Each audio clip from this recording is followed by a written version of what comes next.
the Aunty and Brain Tumours Talk Show on podcast.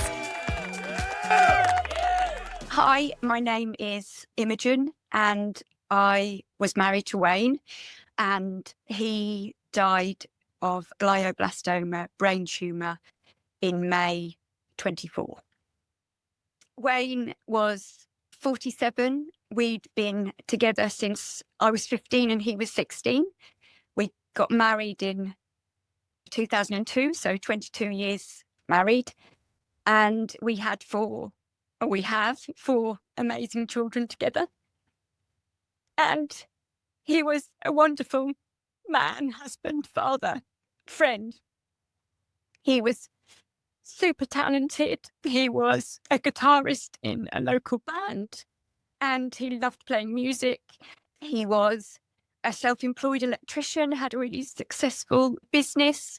He loved doing DIY, and more than that, we'd done up various properties throughout our life, and we had fairly recently moved into our new house, which was his family home from when he was a child. And he and his parents have gone in an annex down the bottom of the garden. And the idea was that we would be here to look after them and have this as our family home. In February, I think of 22, it was the end of COVID, and then we'd all got COVID. So all six of us, we've got 4 children, all 6 of us ended up with COVID altogether. And we weren't too ill with it. We were not too bad. Wayne didn't seem to get better. He was really fatigued and tired. If he came home in between jobs, he'd go back to bed. And I think that when he went to rehearsals for his band, he described not being able to hear the music in the same way. So something just seemed off. We booked in for him to have his ears syringed and cleared out, thinking that might be inner ear or sinus or something, and thought that maybe he might have had long COVID because of the tiredness. I think that he had gone to the doctors, if I remember rightly, and I think they might have gave him antidepressants, I think, when I look back. But I don't think he ever took them because I don't think he felt something didn't seem right in himself. And then he was doing a lot of travelling and various courses for work. And again, he was travelling a long way away, doing a whole day of trying to learn. He'd experienced some funny sensations down his legs where he said he thought he was going to fall over. He had to hold on to the side of a unit. Again, it was the kind of, we probably ought to go to the doctors about that if that carries on. And then time passed and you don't, and you carry on. And then he started to get headaches. He'd always suffered from migraines, but they were quite sporadic. They weren't continuous by any means or regular particularly. And when he had them, they did put him to bed, but then he'd be okay the next day. This was now May, and he had a very bad migraine for a few days. He'd get up and try and go to work at 7, and then he'd be back home by 8:30 and in bed. It just didn't seem right. So we tried to get an appointment at the doctor's, and they gave him some migraine tablets, told him to take those, which he did, and things didn't improve. And eventually he couldn't get out of bed, and it got so bad that he couldn't do anything.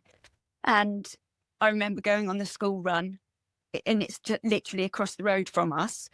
And so I would be back shortly. But he called me and said, "You need to come home now and you need to take me somewhere because I can't cope with this anymore." That's what we did. Came home and sorted the children out. And then we called the doctors and they said, "We can't see you. You need to go to A&E." So we went to A&E. And because it was the end of COVID still, they wouldn't let me in with him. So I didn't go in and left him. And I remember him telling me that he'd said to somebody that he was sitting next to, because he literally couldn't look up. My name's Wayne Elvin. If they call my name and I haven't noticed, can you please wake me up or make sure that I hear? And then he was eventually seen. They sent him for a scan, and the scan showed that he had a big mass on his brain, right temporal lobe. So in the middle of the night, about 1 a.m, I got a phone call from him to say that they'd found this mass, and he was just on his own there. And that was really hard. And I think even then, I didn't take it in. He said, I was like, oh, right. He said, no, Imogen, this is quite serious. And I think, yeah, I suppose I wasn't expecting it. It was the last thing that I thought this would be. So as soon as I was able, I went up to the hospital, and the doctor that had seen him that night waited for me before he finished his shift to see me. And Wayne was still in the side room at A&E. They'd pumped him full of steroids, so he was feeling much better than when I'd left him. And that was taking the swelling down in his brain. We had to go to a little room where lots of other doctors were, and he showed us the scan. And I really remember him saying, obviously, I don't know what this, in fact, I think I recorded it, but I don't know what this is, this type of mass brain tumour is. But he said, to me, I think it might be a glioblastoma. And I remember him saying, this is probably one of the worst news that I can give a family. And he described it as, because he said the treatment, he said, if you can have surgery, then you stand a better chance of prolonging your life. But he said it's a bit like, if you used an analogy of a car and a race, and almost like if the treatment can't keep up, then with the speed of the growth, then there's nothing else that can be done. And then we got sent home. So Wayne needed more tests, but that they couldn't get him onto the machine. So they sent him home with that information, and that his case would be discussed in the next MDT meeting with Adam Brooks and Cambridge and various specialists, and we would hear more.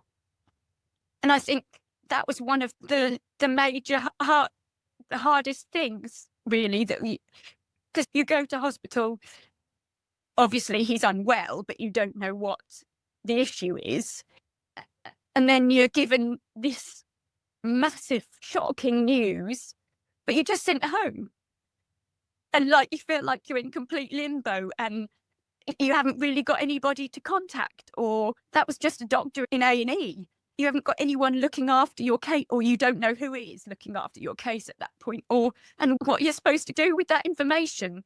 You just have to wait. That was really hard. Obviously, he felt much better because of the steroids. But even from as soon as they told him that, he was the kind of person that he wanted to face everything and know all the facts and worst cases, so that he felt prepared to deal with what was to come. He made various phone calls and told lots of people, and then we waited until they'd discussed his case at the MDT, and the doctor from A&E did call us and tell us that they were going to consider our case and hopefully do surgery. So we had to go up and meet the surgeon, and I remember him saying he said that the tumour would probably become life-threatening in about 2 weeks' time, and the surgery was in 10 days. So if you experience any new symptoms within that time, you need to get back in touch with us. And then off you go again. And again, I think it's not like you imagine on TV where a nurse sits next to you and is really comforting you and that we're all here. It didn't seem like that at all. You just felt really alone with this massive information, and you just have to deal with it and wait. So I think that was some really big challenges. He had surgery within a month. So Father's Day, I brought him to Adam Brooks, and I stayed with him for as long as I could, and then I had to leave him, and knowing that the surgery was going to happen the next day. He had the pink drink that people talk about that highlights and again, I just had to wait for a phone call. And that seemed forever, as considering he'd gone down in the morning. I think it was probably near 6 o'clock in the evening that I heard anything. But that was successful. They'd got as much as they could and they were pleased. And Wayne was walking. I think he spent 2 nights in hospital and then came home, and they'd told us to wean off the dexamethasone steroids. So we were then under Norwich's care, and he then had the 6 weeks of radiation where you go every day, Monday to Friday, and was on temozolomide chemotherapy. Wayne seemed to tolerate all of that relatively well. I think you're suddenly on a treadmill that you can't get off, and it takes over, and you're just doing it and life is carrying on around you. At the beginning, the dexamethasone makes you not be able to sleep very well. So he'd be up in the middle of the night in the office trying to make sure that all his business and stuff was all okay, and that everybody, if he didn't make it through surgery, people would be able to work out what was going on and what needed to be done and what builds needed to happen. And that was his way of trying to make sure that we were all okay. And then you have a scan. The first scan showed disease progression already. So he wasn't responding to the chemotherapy and he hadn't responded to the radiotherapy. Without trying to lose hope completely, you know that you're up against it because that is the standard of care treatment that he clearly hasn't responded to. We had an amazing oncologist in Norwich, felt very lucky. And at Adam Brooks, they had done a test on his tumour cells, like a biopsy, so obviously to establish that, yes, it was a glioblastoma, but also if there was any mutations or anything like that. And at that point, our oncologist put us forward because they had identified that Wayne had a specific mutation on compassionate grounds, allowed to try this different treatment. And it was a targeted treatment, larotrectinib. And he seemed to respond really quite well to this. He tolerated it really well. And I think we felt like you begin to start feeling a little bit of hope. He seemed to tolerate it and feel quite well. He stayed as fit and active as he could. And his kind of ethos was that regardless, he would be still smiling and he was going to do this well. However, whatever happens, he was going to do it well and he'd still be smiling. And he had 9 cycles of that treatment. And I think you could look back and say that he had good quality over those 9 months. And we managed to walk the Macmillan Coast to Coast Mighty Hike, and that was with Wayne. That was a year from his diagnosis, marking his year anniversary. We walked 26.2 miles, which was an amazing day. Amazing because he was there to do it, and you see everybody's stories. And it was a great experience. And he was fitter than me to do it. But then, unfortunately, his scan after that showed disease progression again. We then, through our oncologist, applied for a clinical trial, and that was at the Royal Marsden in London. Again, that was targeting this particular mutation. So that was backwards and forwards to the Royal Marsden quite a lot initially to get on the trial. He had to have various scans, and the progression had to be significant enough, unfortunately, for them to accept him. And his tumour sample was sent off again from Adam Brooks. And then you had to be monitored quite closely as you took the drug to make sure that you were responding okay. And initially, I think it was weekly, and then it went to 2 weekly, and then it went to monthly, backwards and forwards to London. But and I think that's the battle of, while you're on this and you think you're on a clinical trial and you've got hope again, and this is our best option at the moment, so you go along with that. And so that's what we did. And we did have one scan that showed that the tumour had stabilised and almost a tiny bit of shrinkage. And that was in February. But within 8 weeks, he was scanned every week on that trial. Within 8 weeks, there was sign of progression again. And then that's it. As soon as there's signs of progression, they want to take you off the trial.